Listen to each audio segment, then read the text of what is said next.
ಮಹಾಂತ ಜ್ಯೋತಿ ಸಾಂಸ್ಕೃತಿಕ ಆಶ್ರಮದಲ್ಲಿ ಮಹಾಶಿವರಾತ್ರಿ ಕಾರ್ಯಕ್ರಮ. ಮಹಾಂತ ಜ್ಯೋತಿ ಭಜನಾ ಮಂಡಳಿಯವರು 11 ಗಂಟೆಯಿಂದ 1 ಗಂಟೆವರೆಗೆ ಭಕ್ತಿ ಭಾವದಿಂದ ಭಜನೆ ಮಾಡಿ ಶಿವರಾತ್ರಿಯನ್ನು ಆಚರಣೆ ಮಾಡಿದ್ರು. ಶಿವರಾತ್ರಿ ಕುರಿತು ಶಿವರಾಜ್ ಪಾಟೀಲ್ ಅವರು ಪ್ರಾಸ್ತಾವಿಕ ನುಡಿಗಳನ್ನ ಆಡಿದ್ರು. ಜಯಂತಿ ಮತ್ತು ಪುಣ್ಯತಿಥಿ ಮಾಡ್ತಾರೆ. ಶಿವರಾತ್ರಿ ಅಂದ್ರೆ ಇದು ಶಿವನ ಜಯಂತಿ ಅಥವಾ ಶಿವನ ಪುಣ್ಯತಿಥಿ ಇರಬೇಕು ಅಂತ ತಿಳಿಸಿರ್ತಾರೆ. ಆದ್ರೆ ಶಿವ ಹುಟ್ಟೇ ಇಲ್ಲ, ಸತ್ತೇ ಇಲ್ಲ. ಯಾರಿಗೆ ಹುಟ್ಟಿಲ್ಲ ಅವರಿಗೆ ಸಾವಿಲ್ಲ. ಆತ್ಮ ಅಮರ, ಪರಮಾತ್ಮ ಅಜರಾಮರ. ಇಂಥ ಅಜರಾಮರನಾಗಿರ್ತಕ್ಕಂಥ ಪರಮಾತ್ಮನ ನೆನಪು ಮಾಡ್ಕೊಳಕ ಒಂದು ಘಟನೆ ನಡೀತದೆ, ಅದುವೇ ಗಿರಿಜಾ ಕಲ್ಯಾಣ.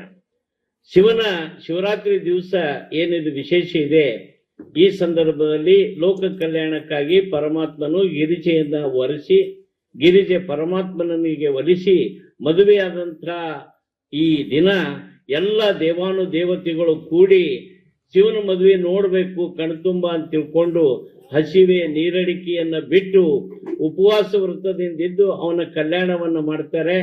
ಆ ಕಲ್ಯಾಣವೇ ಲೋಕ ಕಲ್ಯಾಣ ಆಗ್ತದೆ. ಅದೇ ಶಿವರಾತ್ರಿ ಮಹಾದಿವಸ. ಅದಕ್ಕೆ ಶಿವನು ಮದುವೆಯಾಗಿ ಜಗತ್ತಿನ ಉತ್ಪತ್ತಿಗೆ ಕಾರಣೀಭೂತನಾಗಿರುವುದರಿಂದ ಶಿವ ಸಂತಾನವಾಗಿರ್ತಕ್ಕಂಥ ನಾವುಗಳು ಇವತ್ತು ಎಲ್ಲಾರು ಬಾಳ ಹೆಸರು ಶಿವಾನೇ ಅದ. ನನ್ನ ಹೆಸರು ಶಿವ, ಶಿವರಂಜನ್ ಹೆಸರು ಶಿವ, ಇನ್ನೂ ಹಲವು, ಶಂಕರ ಅಂದ್ರೆ ಶಿವ, ಹೀಗೆ 1000 ಜನ ಶಿವನ ಹೆಸರು ಸಿಗ್ತಾರೆ. ಅದಕ್ಕ ಶಿವ ಯಾರು ಅಂತ ಕೇಳಿದ್ರೆ ಆದಿಯೋಗಿ. ಆದಿಯೋಗಿ ಅಂದ್ರೆ ಏನು ಅಂದ್ರ, ಮೊದಲು ಭಾರತದ ಜೀವನ ಸ್ಟಾರ್ಟ್ ಆಗಿದ್ದು ಬೆಟ್ಟದ ಸಂಸ್ಕೃತಿಯಿಂದ. ಬೆಟ್ಟದ ಸಂಸ್ಕೃತಿ ಅಂತಂದ್ರೆ ಆದಿವಾಸಿಗಳ ನೆಲೆ. ಬೆಟ್ಟ ಗುಡ್ಡಗಳಲ್ಲಿ ವಾಸಿಸುವವರು ಯಾರು? ಆದಿವಾಸಿಗಳು. ಆದಿವಾಸಿಗಳ ಮೂಲ ದೇವತೆ ಆದಿಶಿವ, ಆದಿಯೋಗಿ. ಈ ಆದಿಯೋಗಿಯ ಏನು ಸಂಸ್ಕೃತಿ ಬರ್ಬರ್ತ ಏನಾಯ್ತು, ಬೆಟ್ಟದಿಂದ ಬೇಟೆ ಸಂಸ್ಕೃತಿಗೆ ಬಂತು.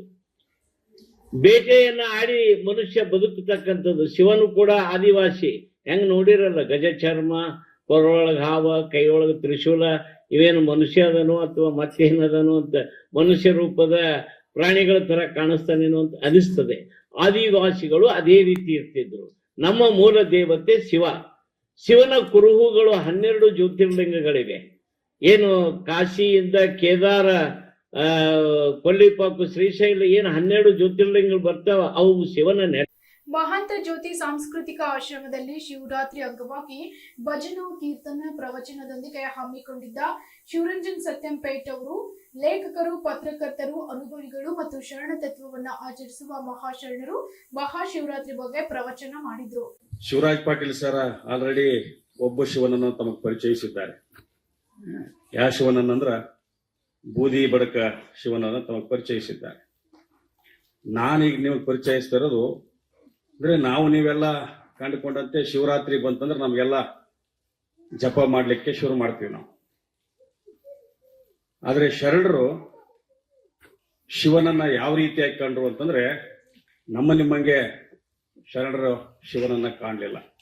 ಶರಣರ ದೃಷ್ಟಿಯಲ್ಲಿ ಶಿವ ಇರೋದೇ ಬೇರೆ. ಏನಂದ್ರೆ, ಪುರಾಣಗಳಲ್ಲಿ ಸರ್ ಹೇಳಿದ್ದೆಲ್ಲ ಪುರಾಣದಾಗ ಬಂದಿರುವಂತ ಕಥೆಗಳವೆಲ್ಲ, ಗಿರಿಜಾ ಕಲ್ಯಾಣ ಅವೆಲ್ಲವು. ಆದ್ರೆ ಪುರಾಣಗಳಲ್ಲಿ ನಾವು ಶಿವನನ್ನ ಒಬ್ಬ ವ್ಯಕ್ತಿಯಾಗಿ ಕಾಣ್ತೀವಿ. ಆತನಿಗೆ ತಲೆ ಮೇಲೆ ಗಂಗೆಯನ್ನು ಇಡ್ತೀವಿ, ತೊಡೆಯ ಮೇಲೆ ಗೌರಿಯನ್ನ ಕುಳ್ಳಿರಿಸಿವಿ, ಆಮೇಲೆ 2 ಹೆಣ್ಣಂದಿರನ್ನು ಮಾಡಿದೀವಿ. ಅವ್ರ ಮಕ್ಕಳಿಗೆ 2 ಮಕ್ಕಳಾದ್ರ, ಒಬ್ರು ಗಣೇಶ, ಇನ್ನೊಬ್ರು ಷಣ್ಮುಖ. ಆಮೇಲೆ ಕೈಯಲ್ಲಿ ಒಂದು ಡಮರುಗ ಕೊಟ್ಟಿವಿ, ಇನ್ನೊಂದು ಕೈಯಾಗಿ ತ್ರಿಶೂಲ ಕೊಟ್ಟಿವಿ, ಮತ್ತೆ ಹುಲಿ ಚರ್ಮ ಹೊಲಿಸಿವಿ, ಆಮೇಲೆ ಕೊರಳಾಗ ಹಾವು ಹಾಕಿವಿ. ಅದಕ್ಕೆ ಏನ್ ಕರಿತೀವಿ ಅಂದ್ರ ವಿಷಕಂಠ, ನೀಲಕಂಠ, ಹೀಗೆ ಆತನನ್ನು ನಾವು ವರ್ಣಿಸ್ತೇವೆ. ಆದ್ರೆ ಶರಣರು ಈ ಶಿವ ನಮ್ಮ ಶಿವ ಅಲ್ಲ ಅಂತ ಹೇಳಿದ್ರು. ಶಿವ ಅಂದ್ರೆ ಮುಖ್ಯವಾಗಿ ಪದದ ಅರ್ಥ ಏನಂದ್ರೆ, ಶಿವ ಅಂದ್ರೆ ಶುಭಕರವಾದದ್ದು, ಮಂಗಳಕರವಾದದ್ದು. ಶರಣರು 150ಕ್ಕೂ ಹೆಚ್ಚು ವಚನಕಾರರು ತಮ್ಮ 4931 ವಚನಗಳಲ್ಲಿ 8558 ಬಾರಿ ಶಿವ ಅನ್ನುವಂಥ ಪದವನ್ನು ಅವರು ಪ್ರಯೋಗಿಸಿದ್ದಾರೆ. ಹಾಗಾದ್ರೆ ಆ ಶಿವ ಯಾರು ಅಂದ್ರೆ, ವಚನಗಳಲ್ಲಿ ಬಳಕೆಯಾಗಿರುವಂತಹ ಶಿವದ ಪದದ ಅರ್ಥ ಏನು, ಪುರಾಣಗಳಲ್ಲಿ ಉಲ್ಲೇಖವಾಗಿರ್ತಕ್ಕಂಥ ಶಿವನ ಪದಕ್ಕೂ ಏನಾದರೂ ಸಂಬಂಧವಿದೆಯಾ, ಅಥವಾ ಈ ತರದ ಗೊಂದಲ ಯಾಕೆ, ಈ ತರದ ಕಾಂಟ್ರವರ್ಸಿ ಯಾಕೆ ಅಂತ ನಾವು ಯೋಚನೆ ಮಾಡೋದಕ್ಕೆ ಮತ್ತೆ ನಾವು ಯಾವಾಗ ಮೊರೆ ಹೋಗ್ಬೇಕಂದ್ರೆ ವಚನಗಳ ಮೊರೆನೇ ಹೋಗ್ಬೇಕಾಗ್ತದೆ. ಅಂದ್ರೆ ಆ ಶಿವನೇ ಬೇರೆ, ಈ ಶಿವನೇ ಬೇರೆ ಅನ್ನುವಂಥದ್ದು ವಚನಗಳಲ್ಲೇ ನಮಗೆ ಆ ರೀತಿ ತಿಳಿದು ಬರ್ತದೆ. ಏನಂದ್ರೆ ಶಂಕರ, ಅವ್ರ ಹೆಸರು ನೋಡ್ರಿ, ಶಂಕರ. ಈಗ ಹೇಳಿದ್ರಲ್ಲ ಸರ್, ನನ್ನ ಹೆಸರು ಹೇಳಿದ್ರು, ತಮ್ಮ ಹೆಸರು ಹೇಳಿದ್ರು, ನಾವು ವಿಶ್ವನಾಥ್ ಸರ್ ಹೆಸರು ಶಿವನೇ, ವಿಶ್ವನಾಥ ಅಂದ್ರೆ ಶಿವನೇ, ಎಲ್ಲ ಜ್ಯೋತಿರ್ಲಿಂಗ ಅದೆಲ್ಲ ಹೇಳಿದ್ರಲ್ಲ. ಅವರಿಗೆ ಶಂಕರ ಅಂತ ಕರಿತೀವಿ, ಶಶಿಧರ ಅಂತ ಕರಿತೀವಿ, ರುದ್ರ ಅಂತ ಕರಿತೀವಿ, ನೀಲಕಂಠ ಅಂತ ಕರಿತೀವಿ. ಇವೆಲ್ಲ ಶಿವನ ಹೆಸರುಗಳು ಅಂತೀವಿ. ಖರೆ ಅಂದ್ರೆ ಶಿವನ ಹೆಸರುಗಳು ಇವಲ್ಲ. ಶರಣರ ದೃಷ್ಟಿಯಲ್ಲಿ ಶಿವನ ಹೆಸರುಗಳು ಶಿವನೇ ಬೇರೆ ಬೇರೆ, ಅಂದ್ರೆ ಹೆಸರು ಶಿವನ ಬೇರೆ ಬೇರೆ ಹೆಸರುಗಳಲ್ಲಿ ಬದಲಿಗೆ ಅವೆಲ್ಲ ಬೇರೆ ಬೇರೆ ಶಿವಭಕ್ತರ ಹೆಸರುಗಳು. ತಿರುನೀಲಕಂಠನ ರಗಳೆ ಅಂತ ಬರ್ತಾವ, ರುದ್ರ ಇವೆಲ್ಲ ಬರ್ತಾವಲ್ಲ, ಇವೆಲ್ಲ ಬೇರೆ ಬೇರೆ ಶಿವಭಕ್ತರ ಹೆಸರುಗಳು ಹೊರತು ಶಿವನ ಹೆಸರುಗಳು ಅಲ್ಲ ಅಂತ ವಚನಕಾರರು ಹೇಳ್ತಾರೆ. ಈಗ ಒಂದು ಅಲ್ಲಮ ಪ್ರಭುವಿನ ಒಂದು ವಚನ ನೋಡ್ರಿ, ಹೇಳ್ತಾರ ಅಂದ್ರೆ ಆ ಶಿವ ಈ ಶಿವ ವ್ಯತ್ಯಾಸ ಏನು ಅನ್ನೋದಕ್ಕೆ. ರುದ್ರನೆಂಬಾತನೊಬ್ಬ ಗಣೇಶ್ವರನು, ಗಣ ಪ್ಲಸ್ ಈಶ್ವರ ಅಂದ್ರೆ ಶಿವನೇ.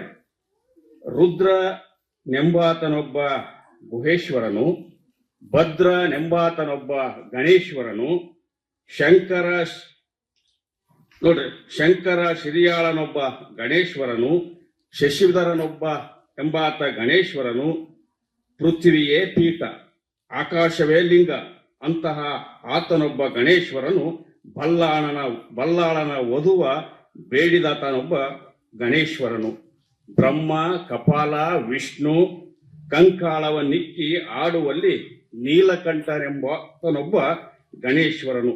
ಇವರೆಲ್ಲರೂ ನಮ್ಮ ಗುಹೇಶ್ವರನ ಲಿಂಗದೊಳಗೆ ಅಡಗಿಬ್ಬರು ಅಂತ ಹೇಳ್ತಾರೆ.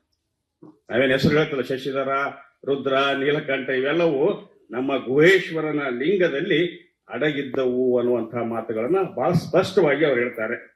ಅಂದ್ರೆ ಕಂಕಾಳ ಅಂದ್ರೆ ಅಸ್ಥಿ ಪಂಜರದಂತೆ ಕಾಣುವಂತ ಒಬ್ಬ ವ್ಯಕ್ತಿ. ಹೀಗೆ ಶರಣರು ಶಿವನನ್ನ ಬಹಳ ವಿಭಿನ್ನವಾಗಿ ಹೇಳ್ತಾರೆ. ಈಗ ಉದಾಹರಣೆಗಾಗಿ ಶಿವ ಅಂದ್ರೆ ಖರೆ ಅಂದ್ರ ಇವತ್ತಿಗೂ ನಮ್ಗೆ ಆಶ್ಚರ್ಯ ಅನಿಸ್ತದೆ. ಈ ಪೃಥ್ವಿ, ಈ ಜೀವ, ಈ ಜಗತ್ತು ಇವೆಲ್ಲ ಹೇಗೆ ಉತ್ಪತ್ತಿ.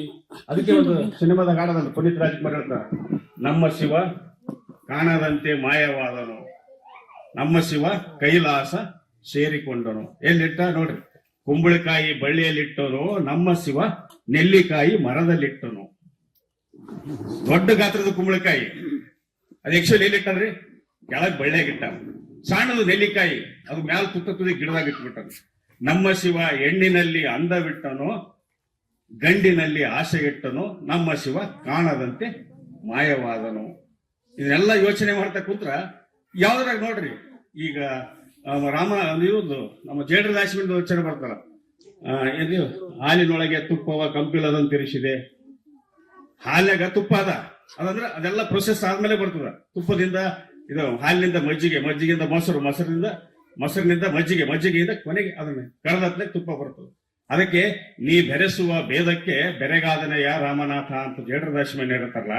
ನಿಜಕ್ಕೂ ಈ ಭೂಮಿ, ಈ ಪೃಥ್ವಿ, ಈ ಜಗತ್ತು ಬಹಳ ಆಶ್ಚರ್ಯ. ಅದಕ್ಕೆ ಶರಣರು ಅದು ಆಶ್ಚರ್ಯವನ್ನ ಕಂಡಿಡಿದ್ರು. ಏನ್ ಕಂಡಿದ್ರೆ ಶಿವ ಅಂದ್ರೆ ಬೇರೆ ಯಾರು ಅಲ್ಲ ಹೇಳ್ತಾರೆ. ನೋಡಿ, ಶಿವ ಅನ್ನುವಂಥದ್ದು ಇವತ್ತಿನ ನಾವು ಹೇಳ್ತೀವಿ, ನೋಡಿದ್ವಲ್ಲ ಆದಿಯೋಗಿ ಅಂತ ಹೇಳ್ತೀವಿ.